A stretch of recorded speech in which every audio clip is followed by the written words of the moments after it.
Hey guys, and welcome back to my channel. I'm going to be showing you all how to tailor your wig caps for your customers. Remember, one size does not fit all, especially when we're talking about custom wigs.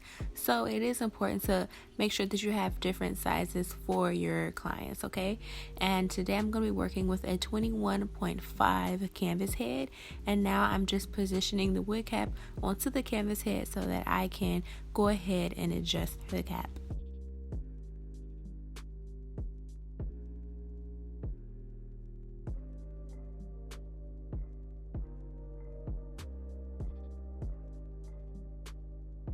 Then you want to stretch the back of the wig cap down towards the nape of the neck.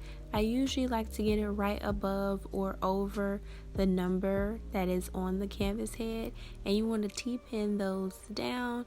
Make sure that it is as flat as possible, and you guys are going to notice that we have some extra space, and that's what we're going to be removing today in this video, because again, one size does not fit all. So if you leave that space there, your wig cap is going to be very bulky and it's not going to fit your client.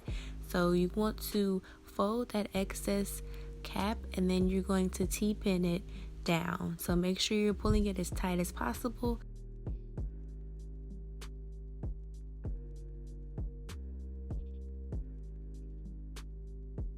You want your wig cap to be snug to the canvas head, so go ahead and feel around it. Make sure you don't feel or see any extra layers or gaps or any ruffles. T-pin anything that's needed, and then you're going to go on and sew it down. I am only sewing the part that we flipped to the actual wig cap, so you don't need to sew the whole flip, but just the end of the flip and then the actual wig cap. So you are creating a new seam, basically, is what we are doing. So you only want to sew the part that is able to come up.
And that is it, you guys. Super easy, super quick. You guys notice I can't pull up any extra wig cap because it is all sewed down. It's nice and snug, which is what we were going for. If you want to cut off that extra cap in the inside, you can. I have sewn over it before and my wigs were perfectly fine. But if you want to cut it off, just make sure that you are not cutting the actual thread, because then your wig cap will come apart. So that is it. That is all. I hope you guys learned something, and thanks for watching.